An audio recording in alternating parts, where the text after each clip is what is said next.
This channel does not promote any violent, harmful, or illegal activities. All content provided by this channel is meant for an educational purpose only. তিলোত্তমা ধর্ষণ খুনের আজ 20 দিন পার। সুবিচারের দাবিতে আন্দোলনে অনড় junior চিকিৎসকরা। আরজি করে মোতায়েন করা হয়েছে আধা সেনা। আরজি করে আজকের ছবিটা ঠিক কেমন দেখব। আমার সহকর্মী সোমা রয়েছেন আমাদের সঙ্গে সরাসরি আরজি কর থেকে এই মুহূর্তে। মাসকট স্পিন কন্ট্রোল ল্যাবের পরীক্ষায় এটি প্রমাণিত। কেয়াসেট আলোপেক্স পেন্টা অ্যাক্টিভ নতুন চুল গজাতে সাহায্য করে, চুল পড়া বন্ধ করে। Keya Seth Alopex penta active 10 hair fall প্রবলেমের একমাত্র সলিউশন। সোমা, প্রায় 20টা দিন পেরিয়ে গেল, নানান ওঠা পড়া ঘটনাবহুল এই 20টা দিন। কখনো পরিবারের দাবিকে পুলিশ মান্যতা দিচ্ছে না, কখনো পুলিশের দাবিকে পরিবার নস্যাৎ করে দিচ্ছে। এর মাঝে চিকিৎসকরা তারা বলছেন যতক্ষণ না সুবিচার পাচ্ছেন তারা কর্মবিরতি চালিয়ে যাবেন। 20 দিন পর আরজি কর আজ আধা সেনায় মোড়া।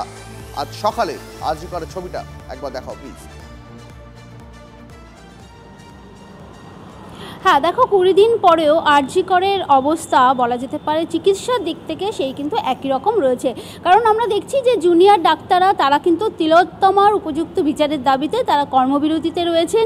তারা কিন্তু যেটা বলেছিলেন যে ট্রমা কেয়ার সেন্টারে সেখানে কিন্তু এমার্জেন্সি যে সমস্ত পেশেন্টরা আসবে তাদের কিন্তু ট্রিটমেন্ট চলবে, সেখানে সিনিয়র চিকিৎসকেরা তাদের ট্রিটমেন্ট করবে। আমি একটু ট্রমা কেয়ারের ছবিটা দেখাই। দেখতে পাচ্ছ যে ট্রমা কেয়ার সেন্টার, সেখানে কিন্তু এমার্জেন্সি যে সমস্ত পেশেন্টরা আসছে তাদের কিন্তু সিনিয়র চিকিৎসকেরা তারা কিন্তু দেখছেন। এই মুহূর্তে দেখতে পাচ্ছ একজন পেশেন্ট, তাকে কিন্তু নিয়ে যাওয়া হচ্ছে। অর্থাৎ যে পরিষেবা চলছিল ট্রমা কেয়ার সেন্টার, অর্থাৎ এমার্জেন্সি ধ্বংসস্তূপে পরিণত হয়েছে, সেখানে ট্রিটমেন্ট করা তো কোনো কথাই নেই। তাই কিন্তু এমার্জেন্সি যে সার্ভিস সেটা কিন্তু এই ট্রমা কেয়ার সেন্টারে দেওয়া হবে, সেটা কিন্তু আগে থেকেই বলা হয়েছিল। সেই মোতাবেক ট্রমা কেয়ার সেন্টারে সেখানে কিন্তু যারা আসছেন অর্থাৎ এমার্জেন্সি পেশেন্ট আসছেন তাদেরকে এখানে দেখা হচ্ছে। পাশাপাশি আমি দেখাই, দেখো এখানে কিন্তু সিআইএসএফ জওয়ান যারা রয়েছেন তারা কিন্তু ঘিরে রেখেছেন এই আরজি কর চত্বর। কারণ আমরা দেখেছি নিরাপত্তা নিয়ে একটা বড় প্রশ্ন উঠেছিল আরজি করে। সেখানে আমরা দেখেছি কলকাতা পুলিশের বিরুদ্ধে নানান রকম অভিযোগ উঠেছিল নিরাপত্তা নিয়ে।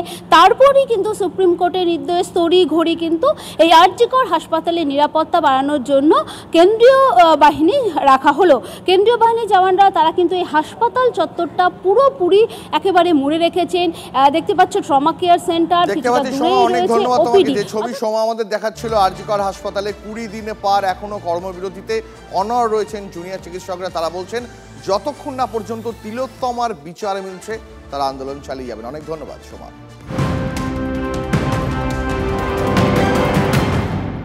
যে খবর পাওয়া যাচ্ছে, ভারতে ক্রমশ বাড়ছে পড়ুয়াদের আত্মহত্যার হার। দেশের জনসংখ্যা বৃদ্ধির হার এবং সার্বিক আত্মহত্যার চেয়েও পড়ুয়াদের আত্মহত্যার হার বেশি। দেশে পড়ুয়াদের আত্মহত্যার হার বেড়েছে 4% দাবি করা হয়েছে রিপোর্টে।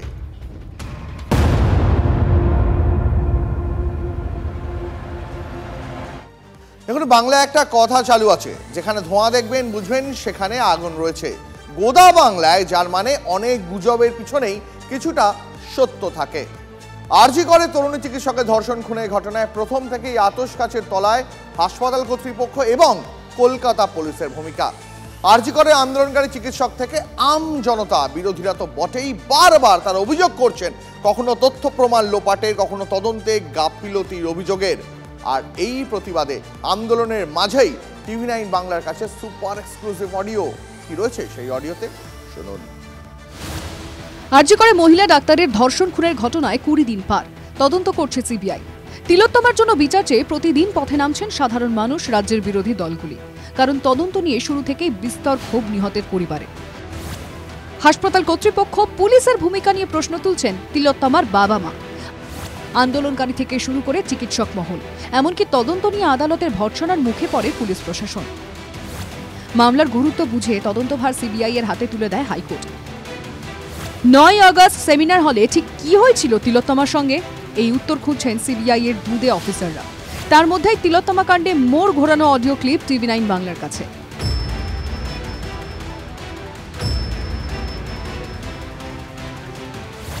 9 আগস্ট ঘটনার দিন সকালে নির্যাতিতার বাবা মাকে 3 বার ফোন হাসপাতাল কর্তৃপক্ষের।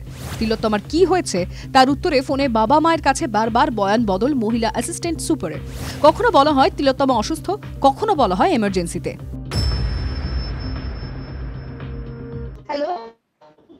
বলছেন?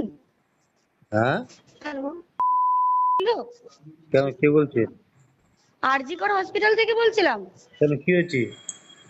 ওর একটু শরীরটা খারাপ হয়েছে, আপনারা কি একটু আসতে পারবেন ইমিডিয়েট? কেন, কি হয়েছে? কি ওর শরীরটা খারাপ, আমরা ভর্তি করাচ্ছি ওকে, আপনি কি ইমিডিয়েট একটু আসতে পারবেন? কি হয়েছে, কি সেটা বলো না একটু। ওনার অবস্থা খুবই খারাপ, আপনি যতটা তাড়াতাড়ি পারবেন চলে আসুন। কি হয়েছে না সেটা বলো না। ওটা তো ডাক্তার বলবে, আপনি একটু তাড়াতাড়ি চলে আসুন এখানে। আপনি কে বলছেন বলুন তো? আমি অ্যাসিস্ট্যান্ট সুপার বলছি, আমি ডাক্তার বলছি না। ডাক্তার নেই হবে কেউ? আপনার মেয়েকে আমরা এমার্জেন্সিতে নিয়ে এসেছি, আপনারা আসুন, এসে যোগাযোগ করুন। ও কি হয়েছিল, কি ও তো ডিউটিতে ছিল। আপনারা জলদি চলে আসুন, যতটা তাড়াতাড়ি পারবেন। সকাল 11টার পর তৃতীয় ফোনে আত্মহত্যার কথা জানান মহিলা অ্যাসিস্ট্যান্ট সুপার। হ্যাঁ শুনুন, আপনাকে তখন বারবার বলছিলাম, ব্যাপারটা হচ্ছে যে আপনার মেয়ে উনি সুসাইড করেছেন হয়তো, বা কিছু মারা গেছেন। পুলিশ রয়েছে, আমরা হসপিটালে সবার সামনেই রয়েছি, ফোন করছি, আপনারা যতটা তাড়াতাড়ি পারবেন চলে আসুন। তিলোত্তমার বাবা মাকে ওই দিন ফোন করেছিলেন আরজি কর আউটপোস্টের আইসিও। হ্যাঁ হ্যালো, হ্যাঁ বলুন। আমি আইসি আরজি কর বলছিলাম। হ্যাঁ বলুন। আচ্ছা আপনারা আসছেন তো? হ্যাঁ একদম আসছি। কেমন আছে শরীর? আপনারা আসুন, আসলে কথা হবে। এখানেই উঠছে একগুচ্ছ প্রশ্ন। আরজি কর কাণ্ডের তদন্তে কেন অ্যাসিস্ট্যান্ট সুপারের বয়ান রেকর্ড করেনি কলকাতা পুলিশ? 5 দিনেও কি বয়ান রেকর্ড করা সম্ভব হয়নি? অ্যাসিস্ট্যান্ট সুপার কি নিজে থেকেই বয়ান বদল করছিলেন, নাকি বয়ান বদলের নেপথ্যে অন্য কেউ ছিলেন? চাপে পড়ে কি বারবার বয়ান বদল করছিলেন অ্যাসিস্ট্যান্ট সুপার? মহিলা অ্যাসিস্ট্যান্ট সুপার বলছেন যে সকলের সামনে তিনি রয়েছেন, সকলের উপস্থিতিতে হাসপাতাল থেকে তিনি ফোন করছেন। তাহলে সকলের উপস্থিতিতে যদি তিনি হাসপাতাল থেকে ফোন করেন, তাহলে সেই সকলের মধ্যে অধ্যক্ষ ছিলেন, উপাধ্যক্ষ ছিলেন, বিভাগীয় প্রধান ছিলেন, তারা কেন ফোনটা করলেন না?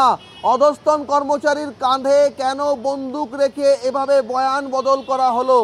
তবে কি আত্মহত্যার যে একটা চিত্রনাট্য তৈরি হবে, সেই কারণেই এইভাবে প্রত্যেকটা ফোন কয়েকক্ষণ বাদ দিয়ে ফোন করার নির্দেশ ছিল মহিলা অ্যাসিস্ট্যান্ট সুপারের কাছে?